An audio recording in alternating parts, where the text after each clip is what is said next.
Hello, welcome back. We are in our read through of the 1800s King James Pictorial Bible. We are in the book of Deuteronomy, chapter 12. So please grab your own Bible, set your eyes on scripture, and read along with me.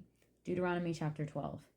These are the statutes and judgments which ye shall observe to do in the land which the Lord thy God and the God of thy fathers giveth thee to possess it. All the days that ye live upon the earth, ye shall utterly destroy all the places wherein the nations which ye shall possess served their gods, upon the high mountains and upon the hills and under every green tree. And ye shall overthrow their altars and break their pillars and burn their groves with fire. And ye shall hew down the graven images of their gods and destroy the names of them out of the place. Ye shall not do so unto the Lord your God, but unto the place which the Lord your God shall choose out of all your tribes to put his name there, even unto his habitation shall ye seek, and thither thou shalt come, and thither ye shall bring your burnt offering and your sacrifices and your tithes and your heave offerings of your hand and your vows and your freewill offerings and the firstlings of your herds and of your flocks. And there ye shall eat before the Lord your God, and ye shall rejoice in all that ye put your hand unto, ye and your households, wherein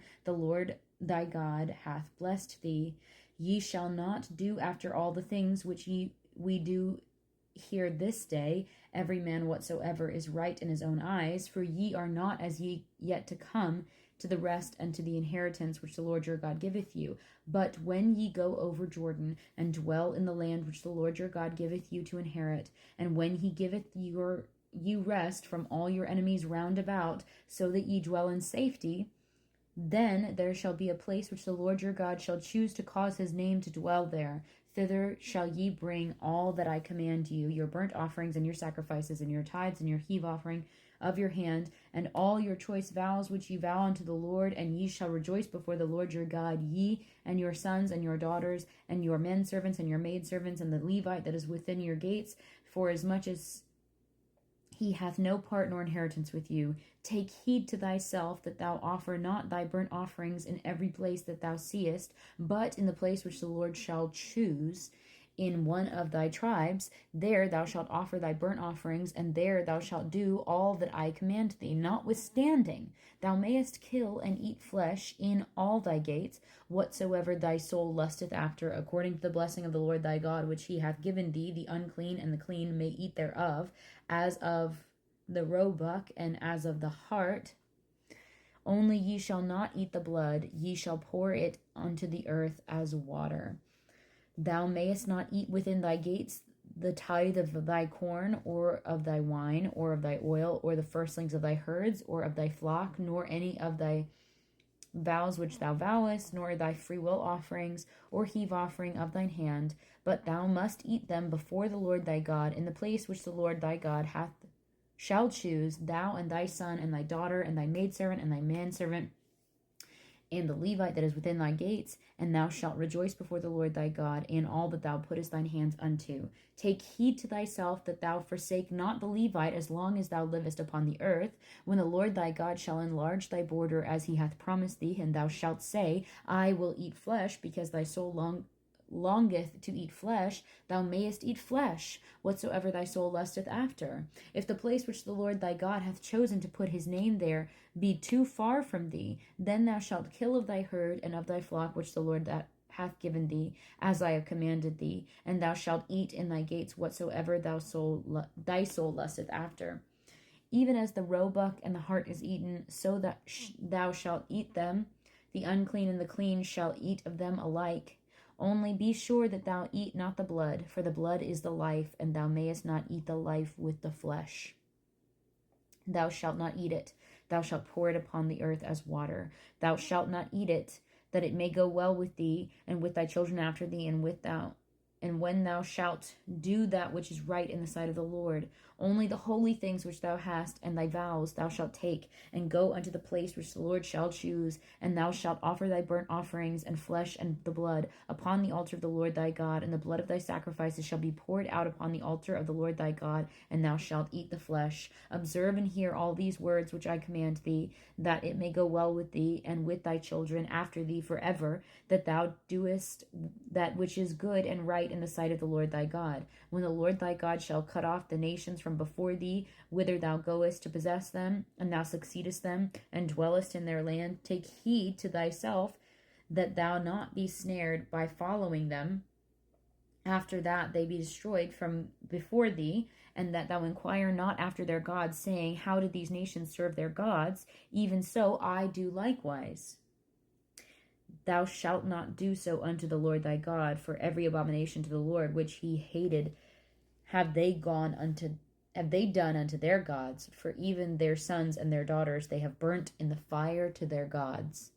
What things soever I command you, observe to do it. Thou shalt not add therefore to, nor diminish from it. Okay.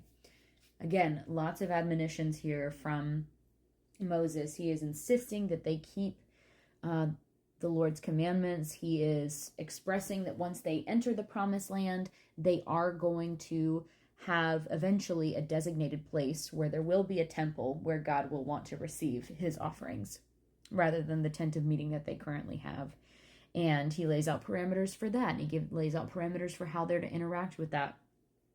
And then really here at the end, he's reinforcing, again, the reason that they are taking the land from these other nations is not because they're better than these other nations, is not because these other they are inherently more righteous.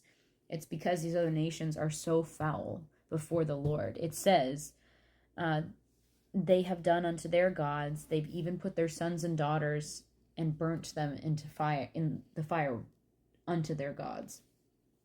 They do human sacrifices. They do child sacrifices to these false gods. And so God is going to wipe them out because that is abominable. It's terrible. And this last line I think is so critical. This last verse, 32. What things soever I command you, observe to do it. Thou shalt not add thereto, nor diminish from it. Don't add a word to what I say, and don't take anything away from it. And how important is that admonition to us as biblical readers today, that it's so easy for Christians in our modern culture to cherry pick and choose what we want to adhere to and what parts of the Bible we find palatable. And we are instructed specifically and directly to not add anything and not take anything away. So let that be a conviction to your heart today of what are the ways that you're taking things out of the Bible, or you're adding things to make it sit better for you for modern context. And for the people reading this, for the people who were receiving this from Moses, I should say, for the Jews, for the Israelites, they absolutely added to it a lot. Actually, that's how we get the Pharisees and all of the legalism that's happening by the time Jesus arrives on the scene. They have added so much tradition and so much to the law that has become a snare for them. Their own self-righteousness has become a snare for them. So pay attention, and Lord willing, we'll be back tomorrow to read chapter 13. But in the meantime, I pray that the Lord bless you and keep you, make his face shine upon you, and give you peace. God bless.